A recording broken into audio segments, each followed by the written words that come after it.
वाहेगुरु जी का खालसा वाहेगुरु जी की फतेह। परम सन्मानयोग जुगो जुग अटल सबदा अवतार शांति दे पुंज अमृत दे सोमे ज्ञान दे महान सागर दसां पातशाहियों की आत्मिक जोत श्री गुरु ग्रंथ साहिब जी महाराज जी की पावन पवित्र हजूरी विखे जुड़ी सरबत संगत माई पाई। आओ सारे रल मिल के रोजाना की तरह गुरबाणी की अमृत विचार सांझी करने की कोशिश करिए।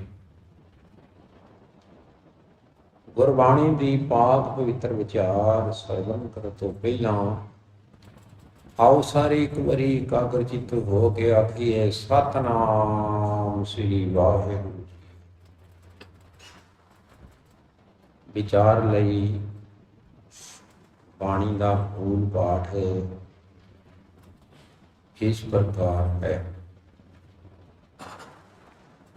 वाहेगुरु जी बिलावल बाणी भगतां की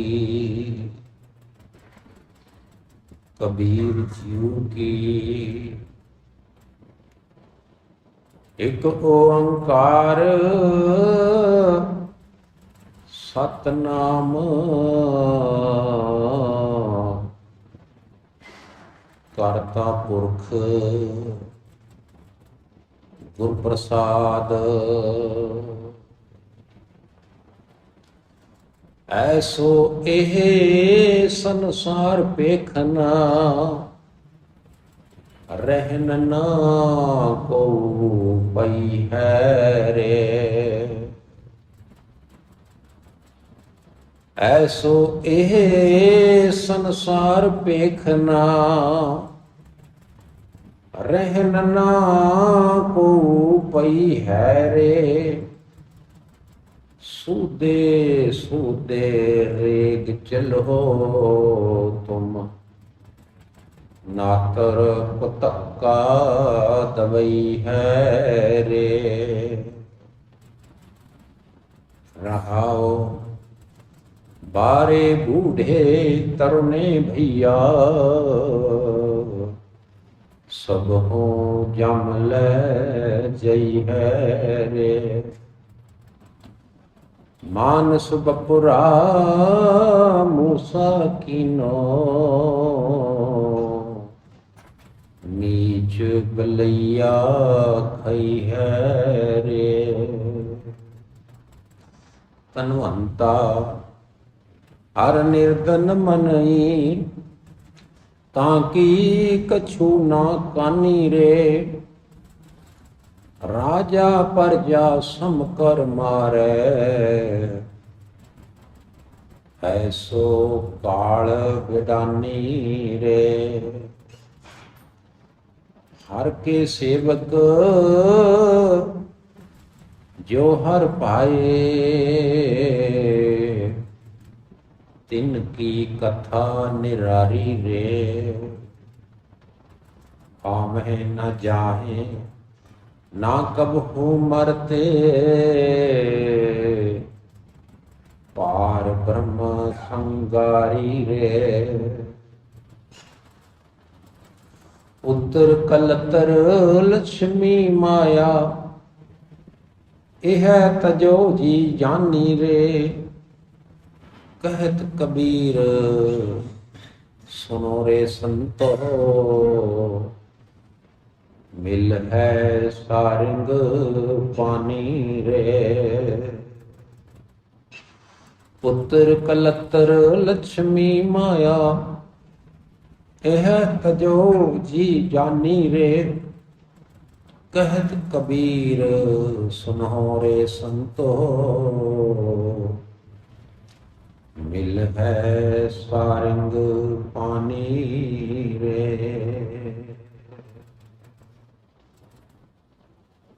वाहिगुरु जी का खालसा ਵਾਹਿਗੁਰੂ ਜੀ ਦੀ ਪਰਮ ਸਨਮਾਨਯੋਗ ਸਤਿਗੁਰੂ ਜੀ ਦੇ ਪਾਵਨ ਪਵਿੱਤਰ ਚਰਨ ਕਮਲਾਂ ਵਿਖੇ ਬਿਰਾਜਮਾਨ ਸੁਸ਼ੋਭਿਤ ਸੁਭਾਈਮਾਨ ਸਤਿਕਾਰਯੋਗ ਸਰਬੱਤ ਸੰਗਤ ਮਾਈ ਭਾਈ,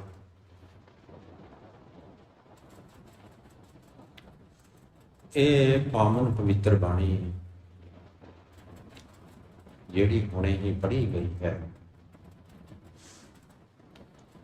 ਤੇ ਆਪ ਸਾਰਿਆਂ ਨੇ ਬਹੁਤ ਧਿਆਨ ਨਾਲ ਇਸ ਬਾਣੀ ਨੂੰ ਸੁਣਿਆ।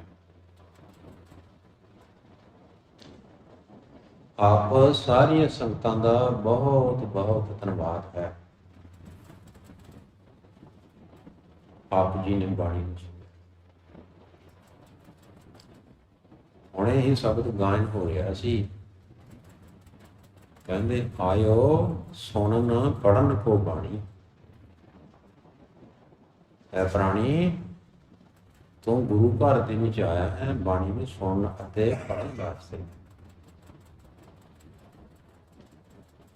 ਆਪਾਂ ਨੇ ਬਾਣੀ ਨੂੰ ਪੜਨਾ ਵੀ ਹੈ ਤੇ ਨਾਲ ਸੁਣ, ਦੋਵੇਂ ਕੰਮ ਕਰਨੇ। ਬਿਲਾਵਲ ਬਾਣੀ ਭਗਤਾਂ ਕੀ, ਕਬੀਰ ਜੀ ਕੀ। ਇਸ ਸਿਰਲੇਖ ਹੇਠ ਬਿਲਾਵਲ ਰਾਗ ਦੇ ਵਿੱਚ ਇਹ ਭਗਤਾਂ ਦੀ ਬਾਣੀ ਹੈ। ਭਗਤਾਂ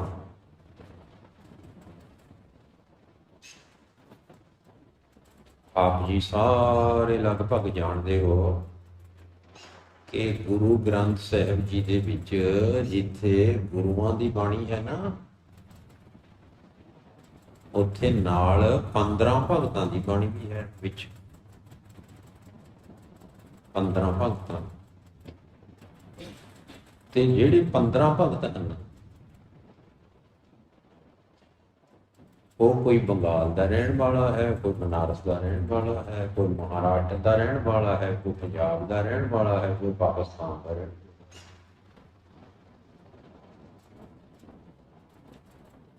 ਕੋਈ ਜੁਲਾਹਾ ਹੈ, ਕੋਈ ਸ਼ਿਮਲਾ ਹੈ, ਕੋਈ ਕਸਾਈ ਹੈ, ਕੋਈ ਨਾਈ ਹੈ, ਕੋਈ ਚਮਿਆਰ ਹੈ, ਕੋਈ ਬ੍ਰਾਹਮਣ ਹੈ, ਪਰ ਭਗਤ ਹਨ। ਜਾਤ ਪਾਤ ਦਾ ਕੋਈ ਸੰਬੰਧ ਨਹੀਂ ਤੇ ਨਾ ਹੀ ਕਿਸੇ ਸਟੇਟ ਦਾ ਕੋਈ ਸੰਬੰਧ ਹੈ। ਅਸਲ ਦੇ ਵਿੱਚ ਗੁਰੂ ਗ੍ਰੰਥ ਸਾਹਿਬ ਜੀ ਜਿਹੜੇ ਹਨ ਉਹ ਸਮੁੱਚੇ ਭਾਰਤ ਦੀ ਅਖੰਡਤਾ ਦੇ ਪ੍ਰਤੀਕ ਹਨ।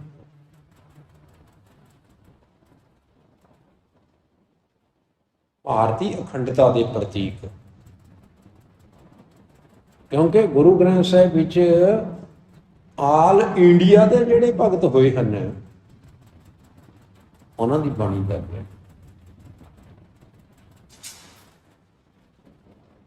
ਤੇ ਗੁਰੂ ਗ੍ਰੰਥ ਸਾਹਿਬ ਇਸ ਗੱਲ ਦੇ ਵੀ ਪ੍ਰਤੀਕ ਹਨ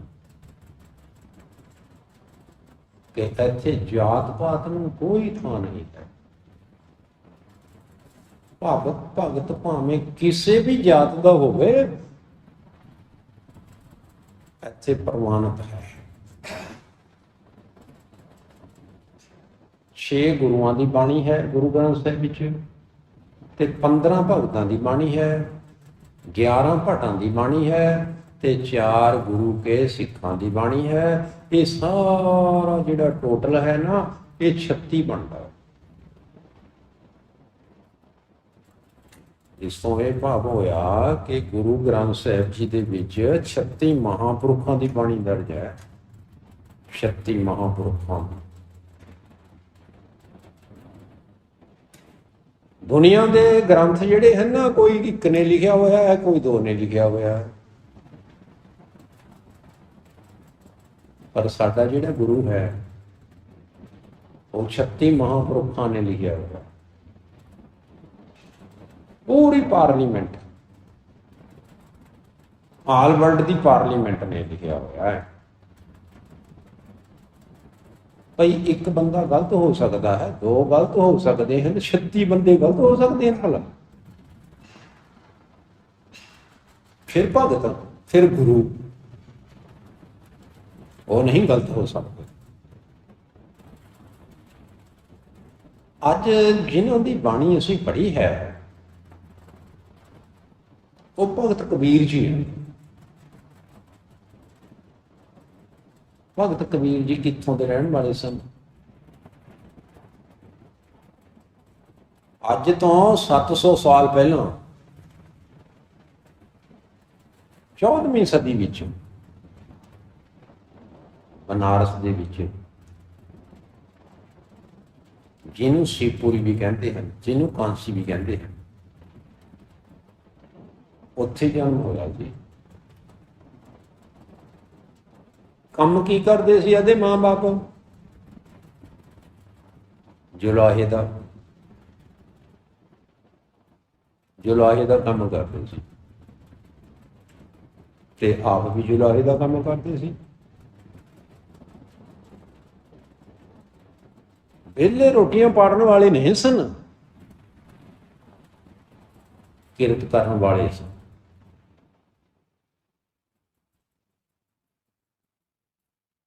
ਤੇ ਉਸ ਸਮੇਂ ਦੇ ਭਾਰਤ ਵਰਸ਼ ਦੇ ਵਿੱਚ ਸਾਰਿਆਂ ਤੋਂ ਵੱਧ ਕ੍ਰਾਂਤੀਕਾਰੀ ਮਨੁੱਖ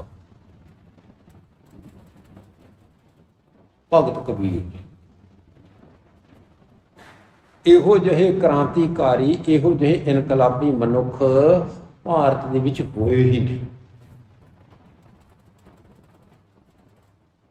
ਇੰਨੀ ਠੋਕਵੀਂ ਲੈਂਗੁਏਜ ਦੇ ਵਿੱਚ ਗੱਲਾਂ ਕਹਿਣੀਆਂ,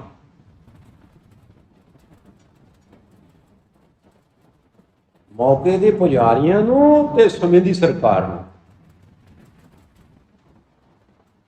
ਬੜਾ ਔਖਾ ਕੰਮ ਹੈ ਸੱਚ ਬੋਲਣਾ। ਅਸੀਂ ਤਾਂ ਕਿਸੇ ਨੂੰ ਪੰਚ ਨੂੰ ਨਹੀਂ ਮੂੰਹ ਤੇ ਕਹਿ ਸਕਦੇ ਕੁਛ। ਸਰਕਾਰ ਦੇ ਖਿਲਾਫ ਬੋਲਣਾ ਤਾਂ ਬੜਾ ਔਖਾ ਹੈ, ਪੁਜਾਰੀਆਂ ਦੇ ਖਿਲਾਫ ਬੋਲਣ ਦਾ ਬੜਾ ਔਖਾ ਹੈ। ਜਦੋਂ ਆਪਣੇ ਦੇਸ਼ ਦੇ ਵਿੱਚ ਬ੍ਰਾਹਮਣੀਵਾਦ ਦਾ ਪੂਰਾ ਬੋਲਬਾਲਾ ਸੀ ਤੇ ਮੁਸਲਮਾਨਾਂ ਦੀ ਸਰਕਾਰ ਸੀ ਤੇ ਇਹੋ ਜਿਹਾ ਬੋਲ। ਪਰ ਭਗਤ ਕਬੀਰ ਜੀ ਨੇ ਐਨ ਠੋਕਵੀਆਂ ਗੱਲਾਂ ਕੀਤੀਆਂ ਹੋਈਆਂ ਨੇ, ਕੜਕ। ਲਓ ਅੱਜ ਆਪਾਂ ਸੁਣਦੇ ਹਾਂ ਭਗਤ ਕਬੀਰ ਜੀ ਮਹਾਰਾਜ ਜੀ ਦੇ ਪ੍ਰਵਚਨ। ਉੱਪਰ ਬਾਣੀ ਦੇ ਸਿਰਲੇਖ ਲਿਖਿਆ ਹੋਇਆ ਹੈ, ਬਿਲਾਵਲ ਬਾਣੀ ਭਗਤਾਂ ਕੀ ਕਬੀਰ ਜੀ। ਇਹ ਜਿਹੜਾ ਸਿਰਲੇਖ ਹੈ ਇਹ ਸ੍ਰੀ ਗੁਰੂ ਅਰਜਨ ਦੇਵ ਜੀ ਮਹਾਰਾਜ ਜੀ ਨੇ ਅੰਕਿਤ ਕੀਤਾ ਹੋਇਆ। ਅੱਗੇ ਲਿਖਿਆ ਹੈ, ਇੱਕ ਓੰਕਾਰ ਸਤਨਾਮ ਕਰਤਾ ਪੁਰਖ ਗੁਰ ਪ੍ਰਸਾਦ।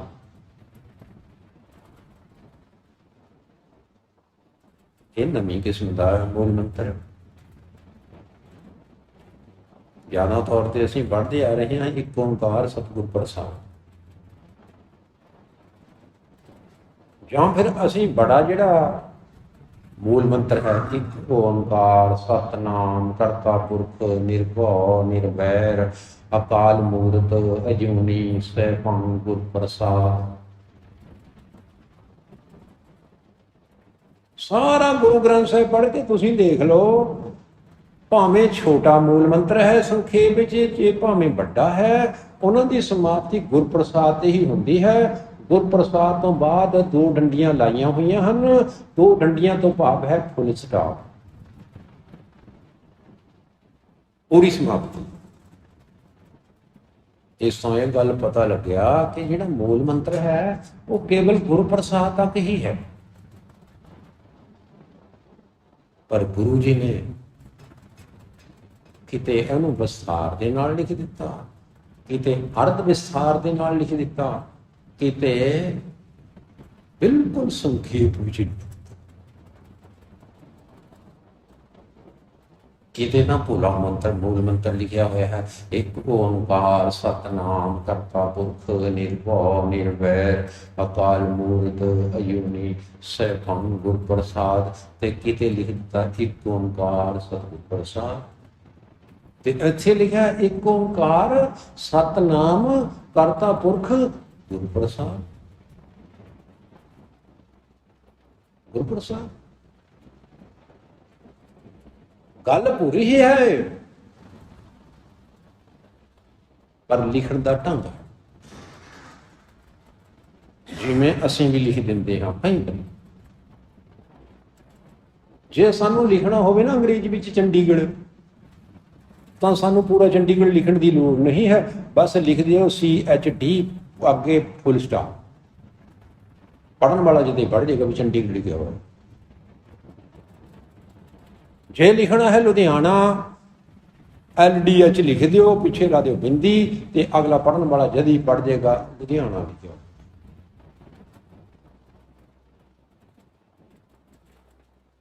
ਤੇ ਇਸੇ ਤਰ੍ਹਾਂ ਗੁਰੂ ਜੀ ਨੇ ਲਿਖੀ। ਅੱਜ ਦੇ ਸ਼ਬਦ ਵਿੱਚ ਭਗਤ ਕਬੀਰ ਜੀ ਮਹਾਰਾਜ ਸਾਨੂੰ ਕੀ ਉਪਦੇਸ਼ ਦੇ ਰਹੇ ਹਨ? ਬਹੁਤ ਧਿਆਨ ਨਾਲ ਸੁਣਨ ਦੀ ਲੋੜ ਹੈ। ਤੇ ਸਾਨੂੰ ਹੀ ਗੁਰੂ ਜੀ, ਸਾਨੂੰ ਹੀ ਭਗਤ ਕਬੀਰ ਜੀ ਇਹ ਉਪਦੇਸ਼ ਦੇ ਰਹੇ ਹਨ, ਕਿਸੇ ਹੋਰ ਨੂੰ ਨਹੀਂ, ਸਾਨੂੰ ਹੀ ਸਮਝਾ ਰਹੇ ਹਨ। ਦੇਖੋ ਕੀ ਸਮਝਾਉਂਦੇ ਹਨ, ਕੀ ਕਹਿ ਰਹੇ ਹਨ। ਐਸੋ ਇਹ ਸੰਸਾਰ ਵੇਖਣਾ, ਰਹਿਨ ਨ ਕਉ ਪਈ ਹੈ ਰੇ। ਭਈ ਇਹ ਸੰਸਾਰ ਦੇਖਣ ਨੂੰ ਇਹੋ ਜਿਹਾ ਲੱਗ ਰਿਹਾ ਹੈ, ਅਸੀਂ ਦੇਖ ਹੀ ਰਹੇ ਹਾਂ ਸੰਸਾਰ ਨੂੰ, ਦੁਨੀਆ ਨੂੰ ਆਪਾਂ ਦੇਖ ਰਹੇ ਹਾਂ। ਕੀ ਦੇਖ ਰਹੇ ਹਾਂ? ਰਹਿਨ ਨ ਕਉ ਪਈ ਹੈ ਰੇ। ਇੱਥੇ ਕੋਈ ਪੱਕਾ ਨਹੀਂ ਰਹਿੰਦਾ।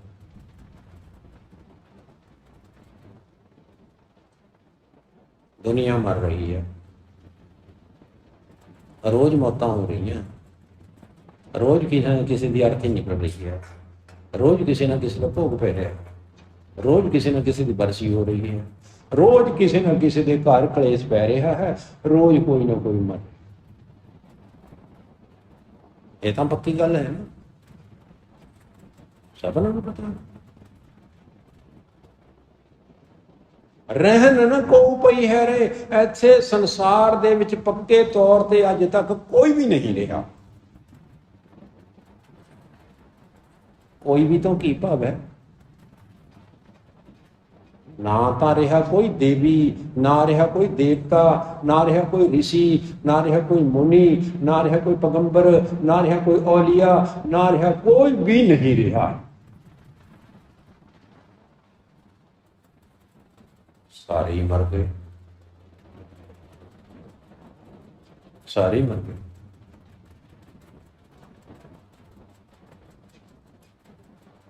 ਉਹ ਤਾਂ ਚਲੋ ਦੂਰ ਦੀ ਗੱਲ ਹੈ, ਮਰ ਗਏ ਮਰ ਗਏ, ਆਪਾਂ ਨੂੰ ਕੀ। ਪਰ ਬਾਬਾ ਫਰੀਦ ਜੀ ਕਹਿੰਦੇ ਹਨ, ਫਰੀਦਾ ਕਿੱਥੇ ਤੰਡੇ ਮਾਪਿਆਂ ਜਿਨੀ ਤੂੰ ਜਣਿਆ। ਤੇਰੇ ਮਾਂ-ਬਾਪ ਕਿੱਥੇ ਚਲੇ ਗਏ ਜਿਨ੍ਹਾਂ ਨੇ ਤੂੰ ਜਣਿਆ ਸੀ। ਤੈਂ ਪਾਸੋਂ ਉਹ ਲੱਦ ਗਏ, ਤੂੰ ਅਜੇ ਨਾ ਪਤੀਣਿਓ। ਤੇਰੇ ਕੋਲੋਂ, ਤੇਰੇ ਘਰ ਦੇ ਵਿੱਚੋਂ, ਤੇਰੇ ਦੇਖਦਿਆਂ ਦੇਖਦਿਆਂ ਤੂੰ ਆਪਣੇ ਮੋਢਿਆਂ ਤੇ ਲੈ ਕੇ ਗਿਆ ਸੀ, ਤੈਨੂੰ ਅਜੇ ਵੀ ਨਹੀਂ ਸਮਝ ਆਈ।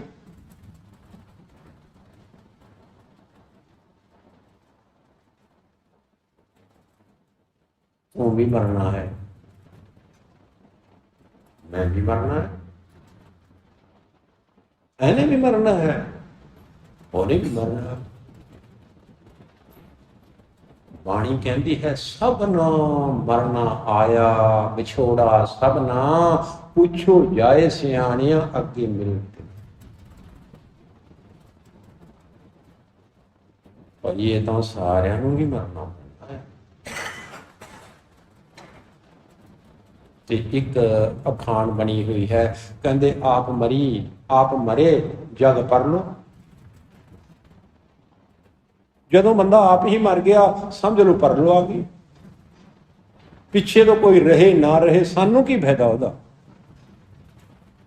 ਅਸੀਂ ਤਾਂ ਮਰ ਗਏ ਨਾ।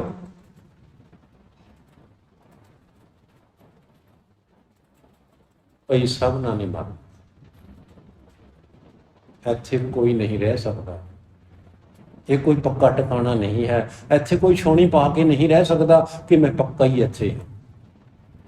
ਉਂਝ ਸੁਣਨ ਵਿੱਚ ਆਇਆ ਹੈ, ਕਹਿੰਦੇ ਫਲਾਣੇ ਰਿਸ਼ੀ ਮੁਨੀ ਦੀ ਇੰਨੀ ਉਮਰ ਸੀ, ਉਹਦੀ 1800 ਸਾਲ ਦੀ ਉਮਰ ਸੀ, ਉਹਦੀ 500 ਸਾਲ ਦੀ ਉਮਰ ਸੀ, ਇੱਕ ਹੁਣੇ ਹੁਣੇ ਬਾਬਾ ਕਹਿੰਦਾ ਸੀ ਇਹ 300 ਸਾਲ ਦਾ ਹੋ ਗਿਆ, ਪਰ ਸਾਰੇ ਮਰ ਗਏ।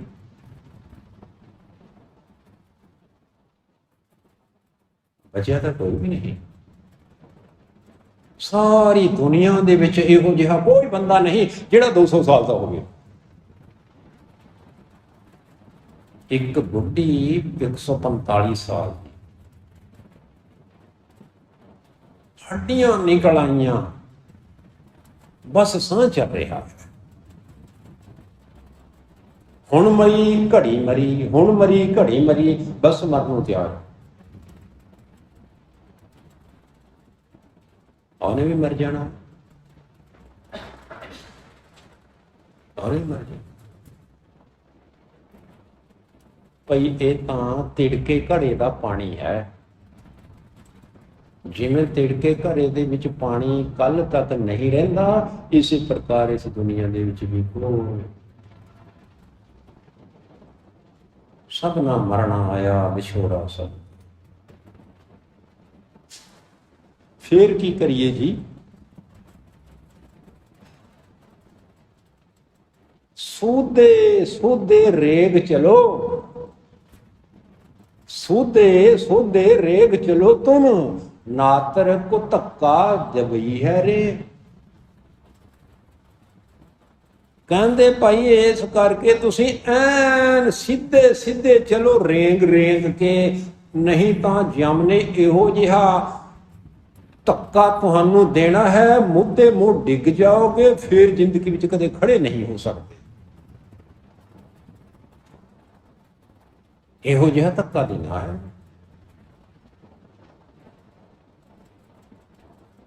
ਯਮ ਕਾ ਠੇਂਗਾ ਬੁਰਾ ਹੈ, ਉਹ ਨਹੀਂ ਸਹਿਆ ਜਾਏ। ਬਈ ਜਮਾਂ ਦਾ ਠੈਂਗਾ ਇਹੋ ਜਿਹਾ ਹੈ, ਧੱਕਾ ਇਹੋ ਜਿਹਾ ਹੈ, ਇੱਕ ਧੱਕਾ ਦਿੱਤਾ ਨਹੀਂ ਤੇ ਬੰਦੇ ਦੇ ਪ੍ਰਾਣ ਨਿਕਲੇ ਨਹੀਂ।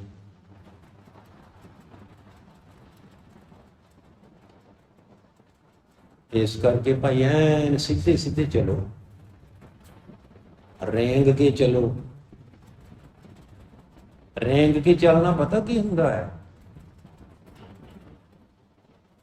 ਲੰਮੇ ਪੈ ਕੇ ਸੱਪ ਚੱਲਦਾ ਹੈ, ਲੰਮਾ ਪੈ ਕੇ। ਸ਼ਕਲੀਆਂ ਚੱਲਦੀਆਂ ਹਨ, ਗੰਡੋਏ ਚੱਲਦੇ ਹਨ, ਸਾਰਾ ਸਰੀਰ ਧਰਤੀ ਨਾਲ ਲੱਗਿਆ ਹੋਇਆ। ਸੱਪ ਨੂੰ ਡਿੱਗਣ ਦਾ ਡਰ ਹੀ ਨਹੀਂ ਹੈ। ਕਿੱਥੋਂ ਡਿੱਗੇਗਾ? ਉਹ ਤਾਂ ਪਹਿਲਾਂ ਹੀ ਧਰਤੀ ਤੇ ਪਿਆ। ਜਿਹੜਾ ਖੜਾ ਹੈ ਉਹਨੂੰ ਡਿੱਗਣ ਦਾ ਡਰ ਹੁੰਦਾ ਹੈ, ਜਿਹੜਾ ਪੜਿਆ ਹੀ ਹੈ ਉਹਨੂੰ ਕਾਹਦਾ ਡਰ ਹੈ? ਅਸੀਂ ਮੰਜੇ ਤੇ ਪਏ ਹਾਂ, ਮੰਜੇ ਤੇ ਪਏ ਹਾਂ, ਰਾਤ ਨੂੰ ਡਰ ਲੱਗਦਾ ਹੈ ਮੰਜੇ ਤੋਂ ਡਿੱਗਣਾ ਕਿਤੇ ਜਾਈਏ। ਜੇ ਪਹਿਲੇ ਬਿਸਤਰਾ ਥੱਲੇ ਵਿਛਾਇਆ ਹੋਇਆ ਫਿਰ ਡਰ ਕਰਦਾ, ਫਿਰ ਕਿੱਥੇ ਡਿੱਗਾਂਗੇ? ਇਸ ਤੋਂ ਇਹ ਭਾਵ ਹੈ, ਕਹਿੰਦੇ ਭਾਈ ਐਨ ਜ਼ਿੰਦਗੀ ਦੇ ਵਿੱਚ ਸਿੱਧੇ ਚੱਲਣਾ ਚਾਹੀਦਾ ਹੈ, ਪੁੱਠੇ ਕੰਮ ਨਹੀਂ ਕਰਨੇ ਚਾਹੀਦੇ ਤੇ ਨਿਮਰਤਾ ਦੇ ਵਿੱਚ ਰਹਿਣਾ ਚਾਹੀਦਾ। ਅਹੰਕਾਰ ਨਹੀਂ ਕਰਨਾ, ਨਹੀਂ ਤਾਂ ਜਮ ਨੇ ਇਹੋ ਜਿਹਾ ਕੋ ਧੱਕਾ ਦੇਣਾ ਹੈ, ਤੂੰ ਇੱਕ ਧੱਕਾ ਨਹੀਂ ਸਹਿਣਾ, ਤੇਰਾ ਜਦੇ ਹੀ ਟੱਟੂ ਪਾਰ ਹੋ ਜਾਏ।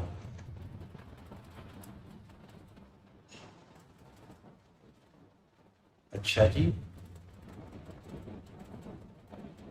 ਭਾਈ ਜਦੋਂ ਭਗਤ ਕਬੀਰ ਜੀ ਨੇ ਇਹ ਗੱਲ ਆਖੀ ਤਾਂ ਅਸੀਂ ਸੋਚਣ ਲਈ ਮਜਬੂਰ ਹੋ ਗਏ। ਜਿਵੇਂ ਮਹਾਤਮਾ ਬੁੱਧ ਨੇ ਰਥਵਾਨ ਨੂੰ ਪੁੱਛਿਆ ਸੀ, ਕਹਿੰਦੇ ਮੈਂ ਵੀ ਮਰਾਂਗਾ?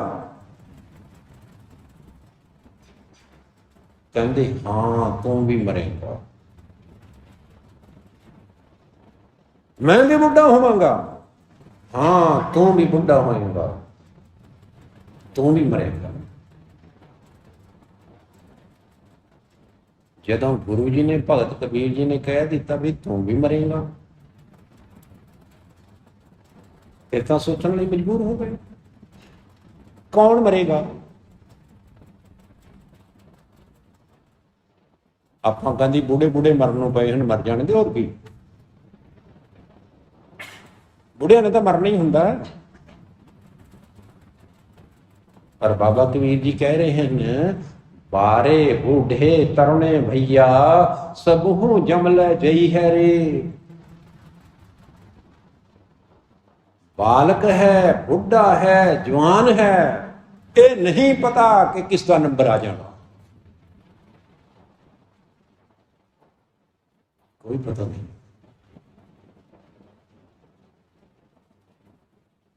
फसल है परमात्मा की,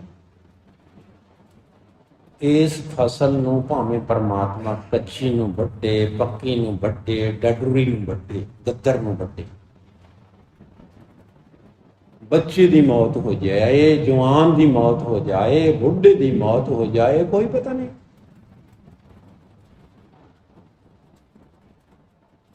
ना जाने कौन सी गली में जिंदगी की शाम हो जाए, कोई पता नहीं। सब हूं जम लै जई है रे, भाई सारिਆਂ ਨੂੰ ਜਮ ਨੇ ਲੈ ਜਾ। ਮਾਨਸ ਬਪਰਾ, ਮਾਨਸ ਬਪਰਾ ਤੋਂ ਭਾਵ ਹੈ ਇਹ ਮਨੁੱਖ ਜਿਹੜਾ ਵਿਚਾਰਾ ਹੈ ਨਾ, ਇਹ ਵਿਚਾਰਾ ਮਨੁੱਖ ਕੀ ਹੈ। ਮੂਸਾ ਕੀਨੋ, ਇਹ ਮਨੁੱਖ ਤਾਂ ਇਸ ਤਰ੍ਹਾਂ ਹੈ ਜਿਵੇਂ ਚੂਹਾ ਹੋਵੇ, ਚੂਹਾ। ਮੂਸਾ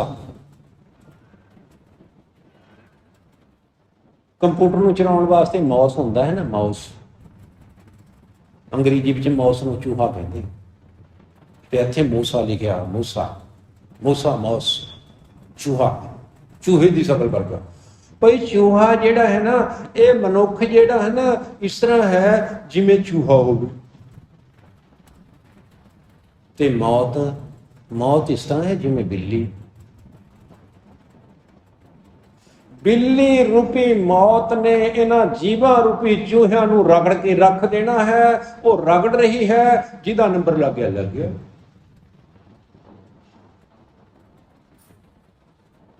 ਮਾਨਸ ਬਪਰਾ ਮੂਸਾ ਕੀਨੋ, ਮੀਚ ਬਿਲਈਆ ਖਈ ਹੈ ਰੇ। ਇਹ ਮਨੁੱਖ ਵਿਚਾਰਾ ਚੂਹੇ ਵਾਂਗ ਹੈ, ਤੇ ਮੌਤ ਰੂਪੀ ਬਿੱਲੀ ਇਸ ਨੂੰ ਖਾਣ ਨੂੰ ਫਿਰਦੀ ਹੈ ਹਰ ਸਮੇਂ।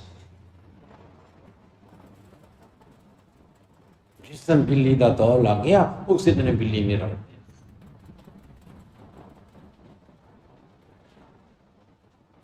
ਕਿਹਨੂੰ ਰਗੜ ਦੇਣਾ ਹੈ? ਸਾਨੂੰ। ਇੱਥੇ ਸਾਨੂੰ ਤੇ ਮਾਨੂੰ ਦੀ ਕੋਈ ਗੱਲ ਨਹੀਂ, ਇੱਥੇ ਅਮੀਰ ਤੇ ਗਰੀਬ ਦੀ ਕੋਈ ਗੱਲ ਨਹੀਂ। ਜਿਹੜੇ ਵੱਡੇ ਵੱਡੇ ਫੰਨੇ ਖਾਨ ਹਨ ਨਾ, ਵੱਡੇ ਵੱਡੇ ਕੋਠੀਆਂ ਕਾਰਾਂ ਵਾਲੇ ਹਨ, ਉਹ ਇੱਥੇ ਬਚੇ ਥੋੜਾ ਰਹਿਣਗੇ। ਕੋਈ ਇੱਥੇ ਨਾ ਕੋਈ ਗਰੀਬ ਬਚਿਆ ਹੈ, ਨਾ ਕੋਈ ਅਮੀਰ ਬਚਿਆ ਹੈ, ਸਾਰੇ ਮਰਦੇ, ਸਾਰੇ ਮਰਦੇ। ਮੌਤ ਸਾਰਿਆਂ ਦੇ ਉੱਪਰ ਹੈ। ਮੌਤ ਕਿਸੇ ਦੀ ਮੁਹਤਾਜ ਨਹੀਂ ਕਿ ਅਮੀਰ ਬੰਦਾ ਮੌਤ ਨੂੰ ਰੋਕ ਲਏਗਾ ਪੈਸੇ ਨਾਲ। ਮਰਨਾ ਹੈ ਤਾਂ ਮਰਨਾ। ਤਨਵੰਤਾ ਅਰ ਨਿਰਦਨ ਮਨ ਹੀ, ਤਾਕੀ ਕਛੂ ਨਾ ਕਾਨੀ ਰੇ। ਕੀ ਕੋਈ ਅਮੀਰ ਹੋਵੇ ਤੇ ਕੋਈ ਗਰੀਬ ਹੋਵੇ, ਇੱਥੇ ਕਿਸੇ ਦੀ ਕੋਈ ਮੁਹਤਾਜੀ ਨਹੀਂ ਹੈ। ਮੌਤ ਕਿਸੇ ਤੋਂ ਡਰਦੀ ਹੈ ਭਲਾ? ਵੱਡਾ ਹੋਵੇਗਾ ਆਪਣੇ ਘਰੇ ਹੋਵੇਗਾ, ਪੈਸੇ ਵਾਲਾ ਹੋਵੇਗਾ ਆਪਣੇ ਘਰੇ ਹੋਵੇਗਾ, ਮੌਤ ਕਿਸੇ ਅਮੀਰ ਤੋਂ ਡਰੇਗੀ?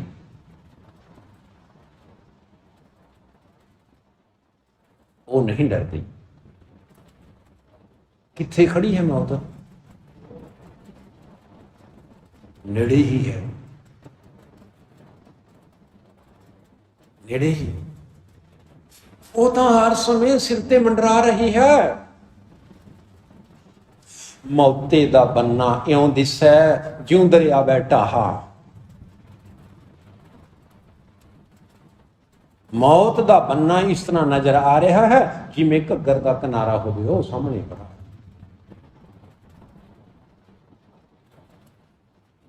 सामने है। दह दिस पसरियो है जम जेबरा। जमा दा जेड़ा जेबरा है, जमा दा जेड़ा रस्सा है, चार चपेरे पसरिया होया है, सारे दे गल विच पिया होया है, बस खिंचण दी देर है, खिंचण दी देर है।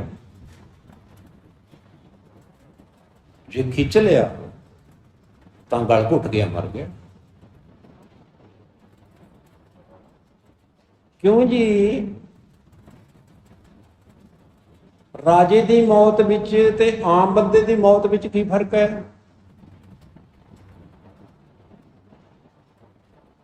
कोई फर्क नहीं है। राजा भी उसी तरह मरता है, प्रजा भी उसी तरह मरती है, अमीर भी उसी तरह ही मरता है, गरीब भी उसी तरह ही मरता है। मौत सारे लिए बराबर है। राजा प्रजा, राजा है प्रजा, राजा प्रजा सम कर मारै ऐसो काल बनानी रे। काल इन्ना ताकतवर है, इन्ना पावरफुल है, इन्ना बली है कि भावें राजा होवे भावें होवे प्रजा, सारिਆਂ ਨੂੰ बराबर ही झंडदा है।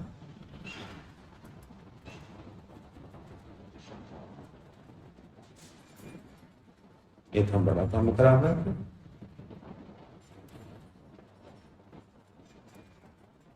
सिकंदर की गल चल रही सी, कौरू की गल, कहते 40 गंज जोड़े ना रखियो ईमान। कौरू बादशाह 40 गंज जोड़े, गंज ढेर पैसों के, 40 गंज जोड़े ना रखियो ईमान। बेईमान हो के ना लोकां नाल बेईमानी कर करके 40 गंज जोड़ ले, फिर की बनया? बनना की सी? सुहा बनना सी। 40 गंज जोड़े ना रखियो ईमान। देखो रे कौरू होता परेशान, दुनिया का दीवाना, कहे मुल्क मेरा, आई मौत सर पे, न तेरा न मेरा।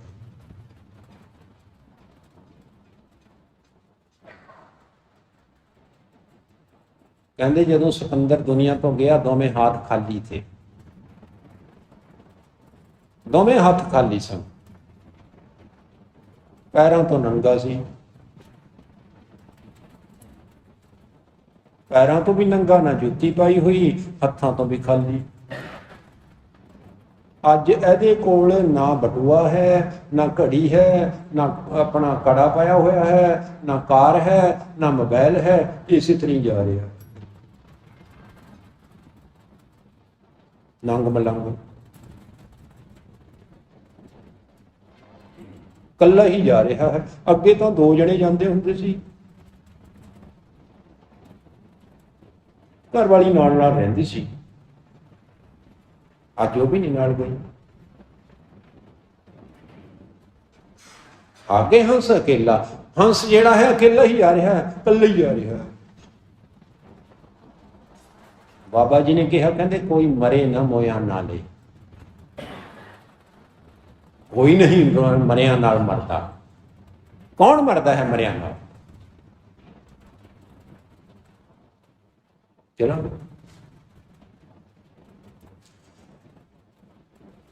बाबा कबीर जी अगे फरमान करते हैं, कहते जी हर के सेवक जो हर भाए, तिन की कथा निरारी रे। जिहड़े हरि दे सेवक हैं ना, परमात्मा दे सेवक, जिहड़े परमात्मा नूं चंगे लगदे हन, उन्हां दी तां कथा होर ही तरह दी है, निराली तरह दी। ਉਹਨਾਂ ਦੀ ਕਥਾ, ਉਹਨਾਂ ਦੀ ਕਹਾਣੀ ਉਹਨਾਂ ਵਰਗੀ ਨਹੀਂ ਜਿਹੜੇ ਆਪਾਂ ਨੇ ਉੱਪਰ ਗਿਣੇ ਹਨ। ਧਨਵਾਨ ਤੇ ਨਿਰਧਨ, ਰਾਜਾ ਤੇ ਪਰਜਾ, ਉਹਨਾਂ ਦੀ ਕਹਾਣੀ ਇਹਨਾਂ ਵਿੱਚ ਨਹੀਂ ਹੈ। ਜਿਹੜੇ ਹਰੀ ਦੇ ਸੇਵਕ ਹਨ, ਪਰਮਾਤਮਾ ਦੇ ਭਗਤ ਹਨ, ਉਹਨਾਂ ਦੀ ਕਹਾਣੀ ਤਾਂ ਅਲੱਗ ਹੀ ਹੈ। ਉਹਨਾਂ ਦੀ ਕਹਾਣੀ ਨੂੰ ਇਸ ਦੇ ਵਿੱਚ ਐਡ ਨਹੀਂ ਕੀਤਾ ਜਾ ਸਕਦਾ। ਉਹਨਾਂ ਦੀ ਸਾਖੀ ਤਾਂ ਵੱਖਰੀ ਤਰ੍ਹਾਂ ਦੀ ਹੈ। ਉਹਨਾਂ ਦੀ ਕਹਾਣੀ ਤਾਂ ਨਿਰਾਲੀ ਤਰ੍ਹਾਂ ਦੀ ਹੈ। ਉਹਨਾਂ ਦੀ ਕਥਾ ਕਿਹੋ ਜਿਹੀ ਹੈ, ਲੋ ਸੁਣ ਲੋ। ਆਵੇ ਨਾ ਜਾਹੇ ਨਾ ਕਬਹੂ ਮਰਤੇ। ਉਹ ਜਿਹੜੇ ਭਗਤ ਹੁੰਦੇ ਹਨ ਨਾ ਪਰਮਾਤਮਾ ਦੇ, ਹਰੀ ਦੇ ਜਿਹੜੇ ਸੇਵਕ ਹੁੰਦੇ ਹਨ, ਉਹ ਨਾ ਆਉਂਦੇ ਹਨ, ਨਾ ਜੰਮਦੇ ਹਨ, ਨਾ ਮਰਦੇ ਹਨ। ਉਹ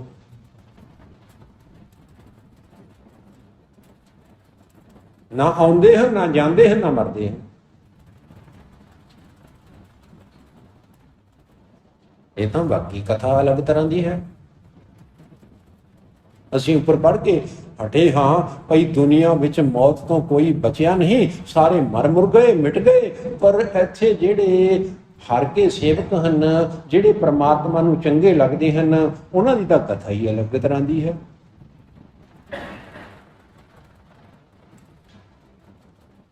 ਆਵੇ ਨਾ ਜਾਹੇ ਨਾ ਕਬਹੂ ਮਰਤੇ।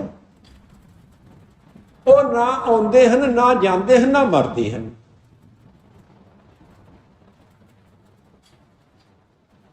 ਅਸੀਂ ਕਿਉਂ ਮਰਦੇ ਹਾਂ ਫਿਰ? लाई है याद आए कजा ले चली चले, अपनी खुशी ना आए ना अपनी खुशी चले। ਇਹ ਤਾਂ ਸਾਡੀ ਕਹਾਣੀ ਹੈ। ਪਰ ਜਿਹੜੇ ਭਗਤ ਹਨ, ਉਹਨਾਂ ਦੀ ਕਹਾਣੀ ਸਾਡੀ ਕਹਾਣੀ ਨਾਲੋਂ ਵੱਖਰੀ ਤਰ੍ਹਾਂ ਦੀ ਹੈ। ਉਹ ਕਿਸ ਤਰ੍ਹਾਂ ਦੀ ਕਹਾਣੀ ਹੈ? जन्म मरण दोहों में नाही, जन पर उपकारी आए।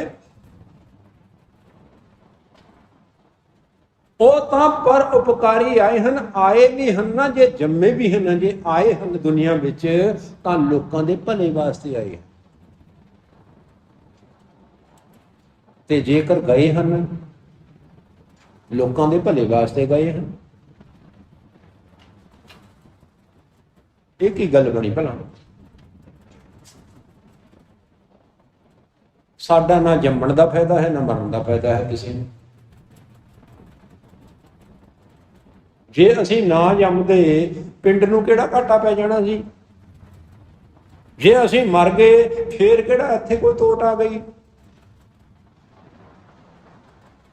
ਪਰੰਤੂ ਜਿਹੜੇ ਭਗਤ ਹੁੰਦੇ ਹਨ, ਉਹਨਾਂ ਦਾ ਆਉਣਾ ਵੀ ਸਫਲ ਲੋਕਾਂ ਦੇ ਭਲੇ ਵਾਸਤੇ, ਤੇ ਉਹਨਾਂ ਦਾ ਜਾਣਾ ਵੀ ਲੋਕਾਂ ਦੇ ਭਲੇ ਵਾਸਤੇ।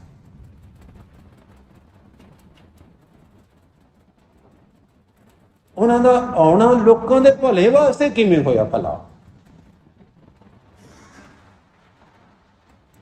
ਸੁਣੀ ਪੁਕਾਰ ਦਾਤਾਰ ਪ੍ਰਭ, ਗੁਰੂ ਨਾਨਕ ਜਗ ਮਾਹੇ ਪਠਾਇਓ। ਭਾਈ ਸਾਰੀ ਧਰਤੀ ਦੀ ਪੁਕਾਰ ਜਦੋਂ ਪ੍ਰਮਾਤਮਾ ਨੇ ਸੁਣੀ ਨਾ, ਭੋਲਾ ਹਾਲ ਮਚਿਆ ਹੋਇਆ ਸੀ, ਬੁਰਾ ਹਾਲ ਹੋਇਆ ਸੀ, ਤਾਂ ਗੁਰੂ ਨਾਨਕ ਦੇਵ ਜੀ ਨੂੰ ਭੇਜਿਆ ਪ੍ਰਮਾਤਮਾ ਨੇ। ਤੇ ਗੁਰੂ ਗੋਬਿੰਦ ਸਿੰਘ ਜੀ ਕਹਿੰਦੇ ਹਨ, ਚਿਤ ਨਾ ਭਇਓ ਹਮਰੋ ਆਮਨ ਕੋ, ਚੁਭੀ ਰਹੀ ਸੁਰਤ ਪ੍ਰਭ ਚਰਨ ਨੇ। ਭਾਈ ਮੇਰੀ ਤਾਂ ਸੁਰਤ ਪ੍ਰਭੂ ਦੇ ਚਰਨਾਂ ਦੇ ਵਿੱਚ ਚੁਭੀ ਹੋਈ ਸੀ। ਮੇਰਾ ਆਉਣ ਨੂੰ ਕੋਈ ਦਿਲ ਨਹੀਂ ਸੀ ਕਰਦਾ। ਪ੍ਰਮਾਤਮਾ ਨੇ ਮੈਨੂੰ ਜਿਉਂ ਤਿਉਂ ਕਹਿ ਕੇ ਸਮਝਾਇਓ, ਤਾਂ ਮੈਨੂੰ ਆਉਣਾ। ਤੇ ਫਿਰ ਜਦੋਂ ਗਏ ਤਾਂ ਵੀ ਲੋਕਾਂ ਦੇ ਭਲੇ ਵਾਸਤੇ। ਜੇ ਗੁਰੂ ਤੇਗ ਬਹਾਦਰ ਸਾਹਿਬ ਜੀ ਮਹਾਰਾਜ ਜੀ ਨੇ, ਗੁਰੂ ਅਰਜਨ ਦੇਵ ਜੀ ਮਹਾਰਾਜ ਜੀ ਨੇ ਸ਼ਹੀਦੀ ਪ੍ਰਾਪਤ ਕੀਤੀ, ਸੰਸਾਰ ਤੋਂ ਗਏ, ਤਾਂ ਵੀ ਸਾਡੇ ਭਲੇ ਵਾਸਤੇ, ਲੋਕਾਂ ਦੇ ਭਲੇ ਵਾਸਤੇ, ਦੁਨੀਆ ਦੇ ਭਲੇ ਵਾਸਤੇ। ਆਏ ਵੀ ਲੋਕਾਂ ਦੇ ਭਲੇ ਵਾਸਤੇ, ਗਏ ਵੀ ਲੋਕਾਂ ਦੇ ਭਲੇ ਵਾਸਤੇ, ਇੱਥੇ ਜੀਵਨ ਦੇ ਵਿੱਚ ਰਹੇ ਵੀ ਦੁਨੀਆ ਦੇ ਭਲੇ ਵਾਸਤੇ। ਅਸੀਂ ਜੇ ਧਿਆਨ ਨਾਲ ਦੇਖੀਏ ਬਈ ਜਿਹੜੇ ਗੁਰੂ ਜੀ ਦੇ ਨਾਲ ਸਿੱਖ ਰਹਿੰਦੇ ਸੀ ਉਹਨਾਂ ਦੀ ਕਿੰਨੀ ਕੁ ਤਨਖਾਹ ਸੀ ਗੁਰੂ ਜੀ ਨੇ ਲਾਈ ਹੋਈ।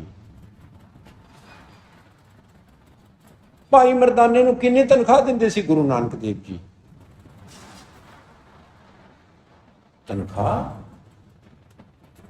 ਤਨਖਾਹ ਥੋੜਾ ਦਿੰਦੇ ਸੀ। ਤੇ ਫਿਰ ਜਿਹੜੇ ਪੰਜ ਪਿਆਰੇ ਸਨ ਉਹ ਕਿੰਨੀ ਤਨਖਾਹ ਲੈਂਦੇ ਸੀ? ਉਦੋਂ ਤਾਂ ਤਨਖਾਹ ਦੀ ਗੱਲ ਹੀ ਨਹੀਂ ਚੱਲਦੀ ਸੀ। ਇਹ ਤਾਂ ਹੁਣ ਆਇਆ ਹੈ, ਕਹਿੰਦੇ ਹਨ ਬਈ ਨਾ ਜੀ ਇਹ ਮੇਰੀ ਥੋੜਾ ਡਿਊਟੀ ਹੈ, ਮੇਰੀ ਤਾਂ ਪ੍ਰਸਾਦ ਵੰਡਣ ਦੀ ਡਿਊਟੀ ਲਾਈ ਹੋਈ ਹੈ, ਮੈਂ ਤਾਂ ਪ੍ਰਸਾਦ ਹੀ ਵੰਡਾਂਗਾ, ਮੈਂ ਫਲਾਣਾ ਕੰਮ ਕਿਉਂ ਕਰਾਂ,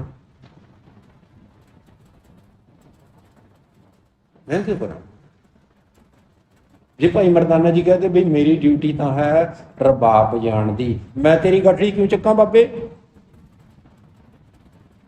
ਤੂੰ ਆਪਣੀ ਗਠੜੀ ਆਪ ਚੱਕ, ਮੇਰੀ ਕੋਈ ਡਿਊਟੀ ਨਹੀਂ ਹੈ। ਕੀਰਤਨ ਕਰਾਉਣਾ ਹੈ ਕਰਾ ਲੈ, ਨਹੀਂ ਆਪਾਂ ਜਾ ਰਹੇ। ਇਹ ਸਵਾਲ ਜਵਾਬ ਤਾਂ ਹੁਣ ਆਪਾਂ ਖੜੇ ਕਰਦੇ ਹਾਂ ਹੋ ਜਾਵੇ, ਉਹ ਨਹੀਂ।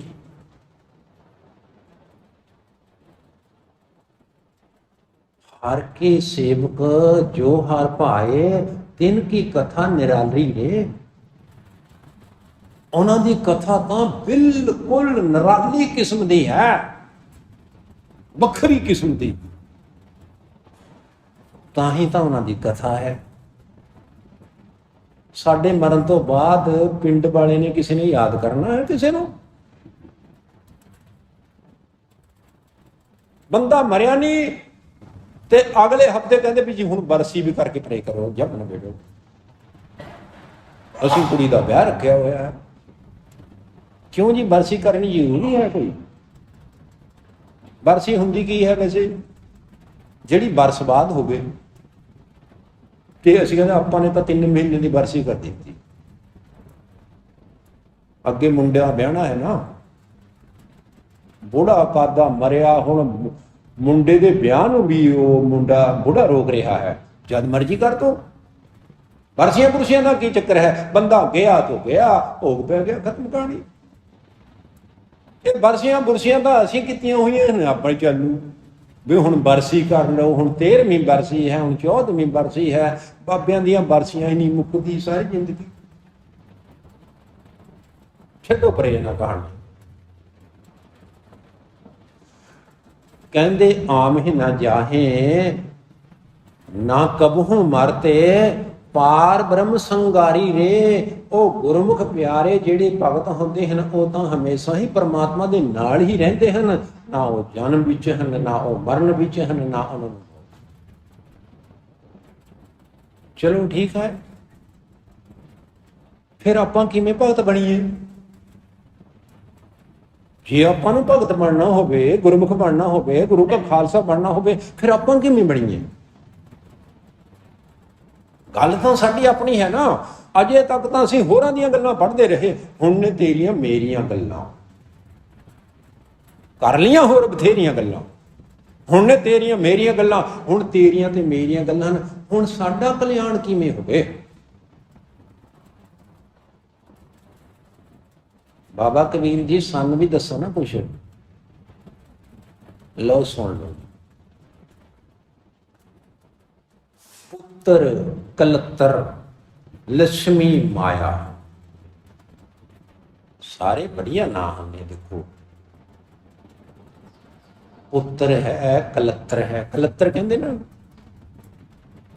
ਪਤਨੀ,